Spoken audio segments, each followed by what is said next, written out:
Okay, so we're going to talk about stroke. So, stroke is also a cerebral vascular accident. It's when we're going to have disturbed blood flow to the brain. So either this distribution of blood flow is decreased from an ischemic attack, so like an actual blood clot, or from bleeding. Right? If we're bleeding into one area of the brain, we're not actually getting adequate blood flow to the rest of the brain. It's one of the 5th leading causes of death in the United States. Somebody has a stroke every 40 minutes.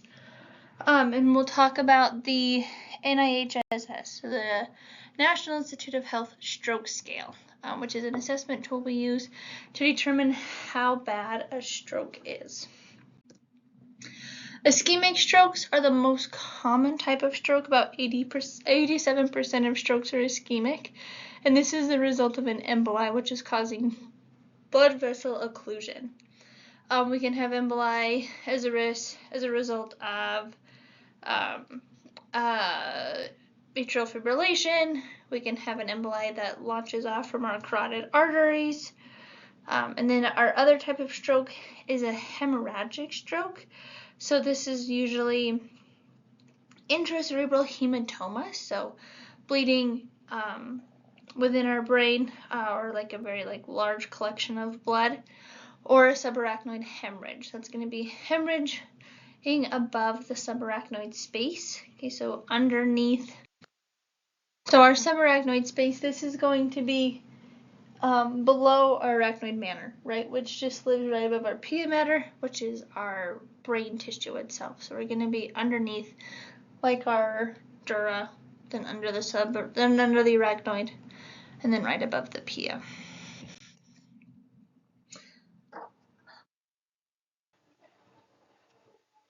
Okay, so risk factors for stroke: hypertension, dyslipidemia, so high cholesterol, smoking, illicit drug use, especially stimulants like cocaine, heroin, age, so elevated age, gender, so it's more common in women than in men, and that's mostly because women tend to live longer than men. So every decade over 55 increases your chance of stroke, so doubles it. So 65, double chance of stroke, 75, double chance of stroke, as well as race.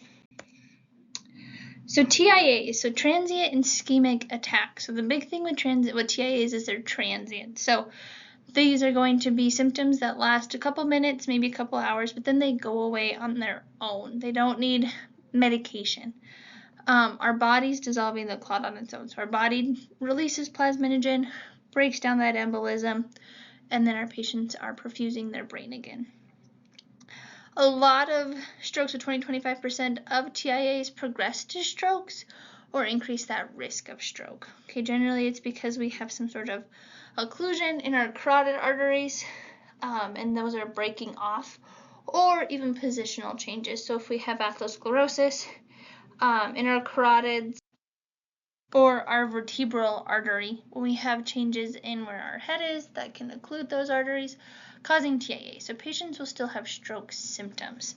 So they'll have maybe some hemiplegia, so some paralysis or weakness on one side, a facial droop, changes to their vision. They might have some trouble speaking. We'll talk about symptoms here in just a minute.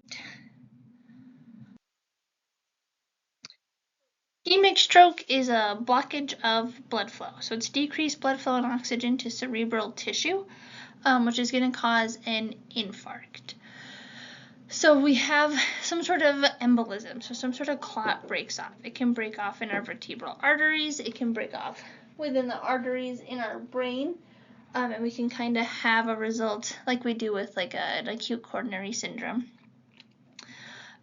We have the clot break off, vasospasm, clotting cascade makes the clot worse. This can also be a result of atrial fibrillation, right? So we can develop blood clots in our left atria from AFib, and then those clots can become dislodged, and the first place that they want to go is into our brain. Increased risk was prosthetic or diseased heart valves. So even like an endocarditis can release an emboli made out of maybe the bacteria that is causing that endocarditis and cause an occlusion in our cerebral arteries. And septal diseases. So septal diseases are when we have like a hole in our heart, so we can have an atrial septal defect or like a patent foraminal so a hole in our atria between our right and left atria, or in our septum down below between our right and left ventricle, which is going to cause mixing of blood and a pooling of blood, which is going to cause a clot, which can then be again dislodged and sent to our brain. So symptoms of stroke, so we want to think of B fast, and the last one is T, so B fast. So balance is the first one, right? Patients are dizzy. Okay, they might be complaining of some vertigo. That's our first sign of a stroke. Next is our eye changes, so eye and vision changes. Sometimes this can just be on one side of their face, or just like one eye that they're having changes in, and it can also be in both. So they might complain of blurred vision, they might complain of like it looks like they're underwater, or they have complete blindness. A facial droop, that's generally just on one side of the face. And the side of the body that's affected is opposite of where the bleed is. So if we have a left-sided facial droop, then we're going to anticipate to see ischemia on the right side of the brain. Arm numbness or weakness, this is our hemiplasia, right? This is when we have our patients stick their arms out. See if we have a drift at all. Do they have equal strengths on both sides? Do they have equal coordination on both sides? And then speech, so dysarthria, so are they able to form words? Okay, aphasia, can they form words at all? And then apraxia again, just I have apraxia. Just trouble forming words or saying the correct words. Diagnostics, so we want to do a CT. We want to have a door to CT time of 25 minutes. So if a patient's coming in with those balance changes, they're coming in with that facial droop, if they're coming in with that hemiplasia, any of those stroke symptoms, we have 25 minutes. And that's kind of where in that B fast, that T comes into play, the time. For every 15 minutes, we can shed off of our treatment time, or our door to needle time, that is. So needle time is going to be when we talk about TPA. But for every 15 minutes we can shed off of that, we decrease our patient's chance of mortality or dying within the hospital of 5%. Okay, the CT is only going to rule out hemorrhagic stroke.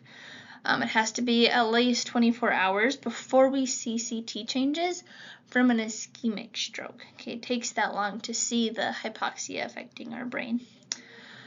An MRI, especially an MRI with contrast, will tell us where that emboli is. That's the gold standard for diagnosis. Using that MRI, we're also able to do clot retrieval for these patients.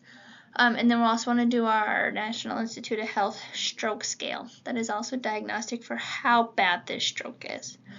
Once we've determined what type of stroke we have, then we can kind of start looking at our causes, right? This is going to be while we are treating our patient, right? This is going to be while we're either giving them TPA, prepping them for surgery, getting them ready to fly them to a neuro hospital if we need to. So with CBC, right, do they have polycythemia, right? Do they have a lot of red blood cells? Do they have a lot of platelets? Are they dehydrated? Do they have a high serum osmolarity, right? Those we can see. A lipid panel, right? Is this a result of dyslipidemia? Do they have a high cholesterol, a high LDL, a low HDL? An echocardiogram can tell us if we're in AFib, and it can also sometimes tell us if we have clots in that left atria, and if that is what's causing our stroke. Sometimes an echo, especially like a transesophageal echocardiogram, so a TEE, can tell us if we have those atrial defects, as well as give us a much better look into that left atria for blood clots. And then a carotid Doppler, right? So a carotid Doppler is going to tell us how stenotic our carotid arteries are. Anything more than like 70%, again, we're going to intervene. So 70 to 99%, we can go in and do a carotid endarterectomy. So they go in and they clean out the carotid artery surgically, sew it back up, and it can decrease our patient's risk of stroke. So treatment for our ischemic strokes is TPA, so tissue plasminogen activator. So that's what it is. It's plasminogen. It's going to activate plasminogen and cause actual clot breakdown, right? Are things like heparin, aspirin, Coumadin prevent blood clots from forming? This is actually going to break it down. We can only use TPA in ischemic strokes. That's why we do that CT. We can also do an intra-arterial retrieval, and so that's going to take place in a cath lab, and a neurointerventionist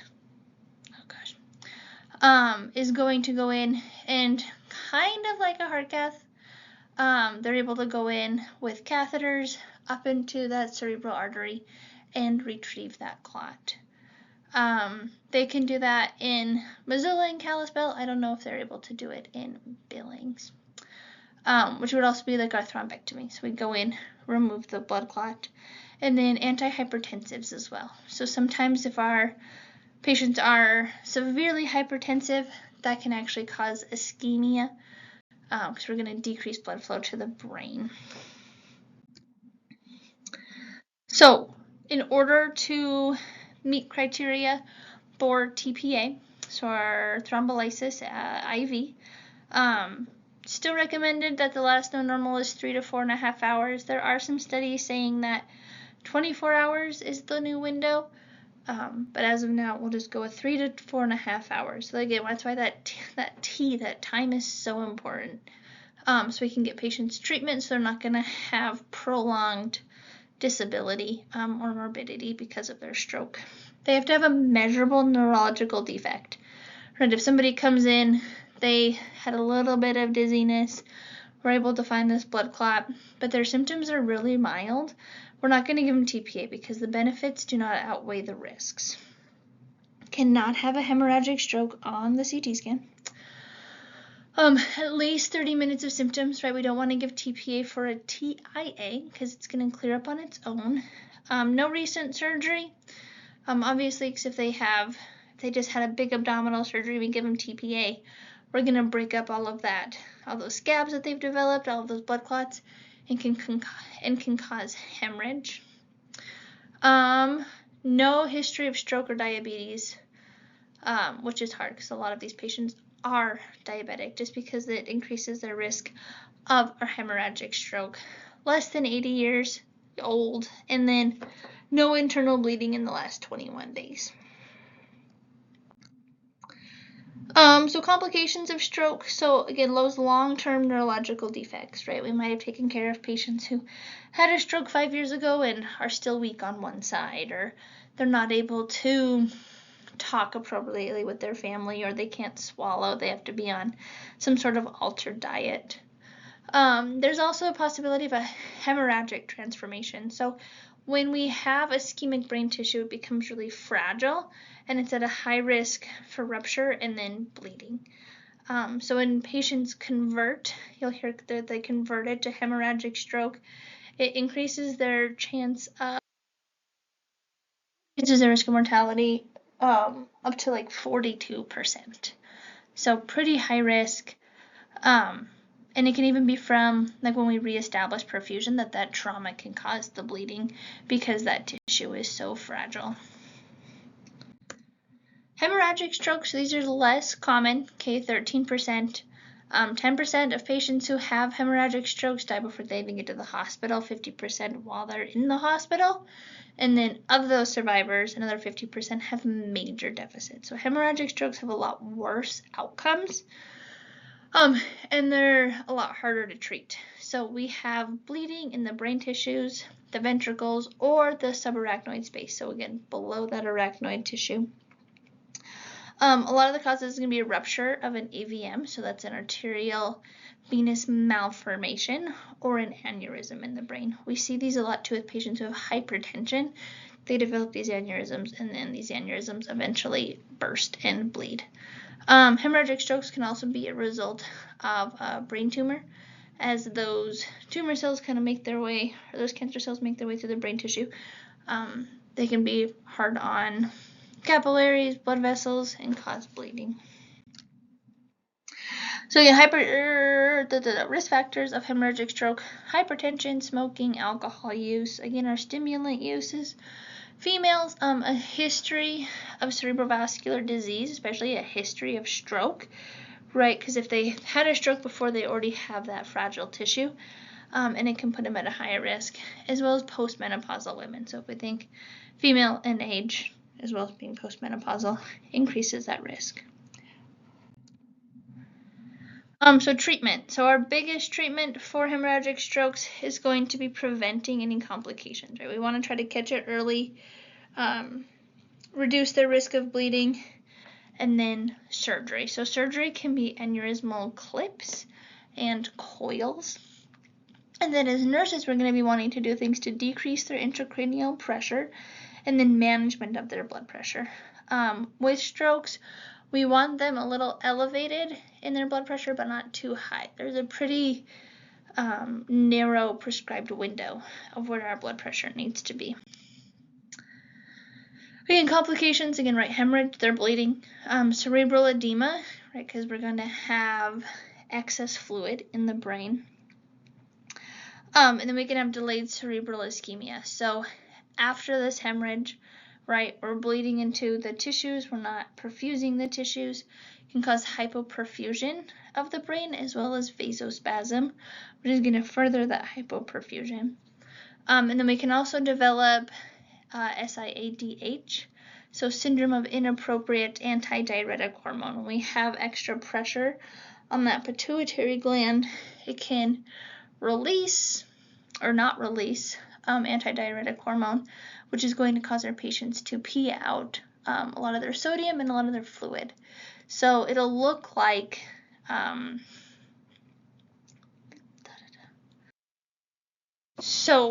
there'll be hyponatremia because we're holding onto fluid, and it's going to kind of dilute our serum blood levels while our urine is highly concentrated.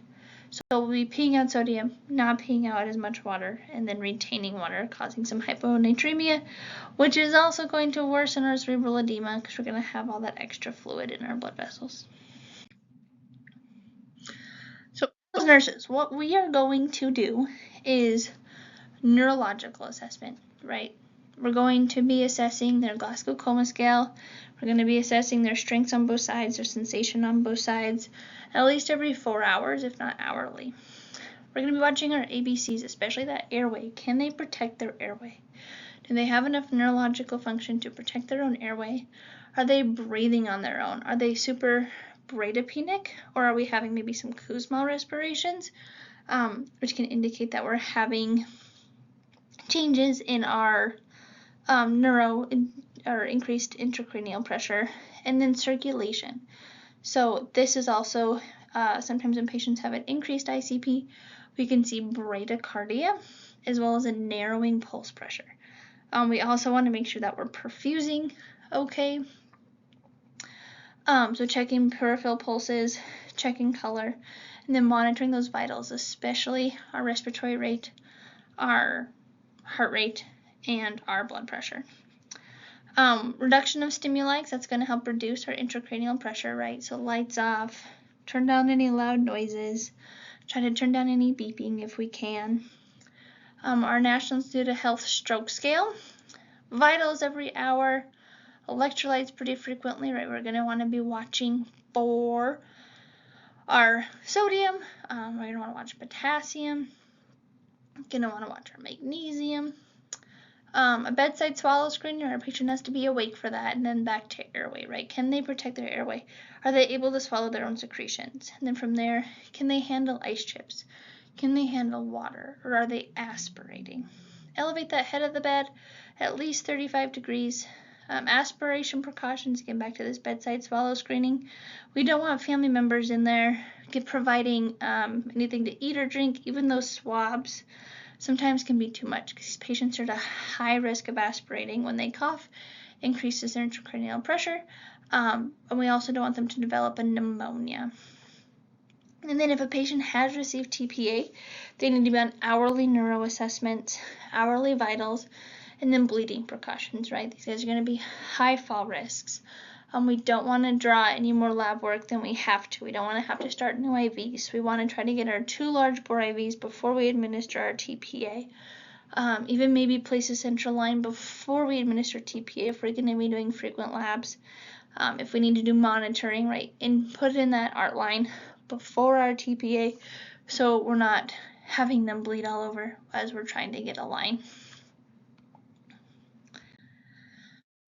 So here is the National Institute of Health stroke scale. So again, the worse the score, the worse the stroke. They are 0 to 3, some of them are 0 to 2, depending on what it is. So we check their alertness, okay? We're going to ask them questions like what month it is, how old they are, what's their name, what year were they born. Are they able to follow commands, right? Can they open their eyes? Can they make a fist? Can they give us a thumbs up? Their best gaze. So are they able to open their eyes on their own? Do they have to talk to them and kind of give them constant stimuli? And then are they able to track with their fingers? Visual field. Do they have any like vision changes, right? Do they have any blindness? Are they able to see you straight forward, but they've lost their peripheral vision? Our facial paralysis, right? This is going to be we're looking for a facial droop here. Motor in both arms. Motor in both legs. This one's a little tricky, right? Put your patients down flat for the motor in both legs. I don't know if you've ever tried to sit up at like 35 degrees and lift your legs up. It's a little bit harder to do than if you're laying a little flatter. And they have to hold their legs in those positions for at least 10 seconds, and that's how we elevate strength, and if there's any drift. So limb ataxia, that's going to be like their coordination, right? Can they put their fingers out and touch their nose? Can they scratch their heel up and down their shin? Are they able to feel soft and sharp on their arms, face, trunk, legs? You don't have to do like every single dermatome, just kind of a general. Are they able to tell you their name? Can they describe a picture for you? So ask them what's on the television. Are they able to tell you what's going on? How clear is this? All right. Are they saying the appropriate words, or they just keep repeating something over and over again? Is it slurred? Is it garbled speech? And then our stimuli teaching or stimuli assessment. So this is going to be like, do we have to constantly remind them to do any of these things? So if you're doing the arms, do you have to tell them, okay, put your arm back up. Okay, put your arm back up, right? Are they able to pay attention? Are they able to follow rules? Do they need excess stimuli to stay awake during the test? And then you have to be certified to do an NIH stroke scale. The National Institute of Health offers these courses online. There's different levels of the course, but you need to be certified to be performing one. And then again, we usually do it once a shift, or if there's changes. So this is something that's great to do at bedside report, so that way you know coming on from the off-going nurse that there are no changes, that this is where they have been, or if there are changes, we can notify the doctor and get those addressed. So blood pressure management post-stroke. So again, so an ischemic stroke, we want them to have kind of a higher blood pressure. So we want that diastolic to be at least 100 to 110 for the first 24 hours. So we want to hyperperfuse the brain, okay? After TPA, we want to be a little bit more careful because we don't want to worsen. We don't want to have a hemorrhagic stroke. So keeping a systolic less than 185 and a diastolic less than 110. And then for hemorrhagic stroke, again, so this CPP is our cerebral perfusion pressure, which is 50 to 70, and that is just our MAP minus our ICP. And then we also want to lower systolic blood pressure because, again, we don't want to worsen the bleeding. These can be altered based on the patient, right? So it's always good to know our orders. We can give vasoactive medications to increase or to lower our patient's blood pressure depending on where they are after their stroke. Okay, if you guys have any questions, let me know.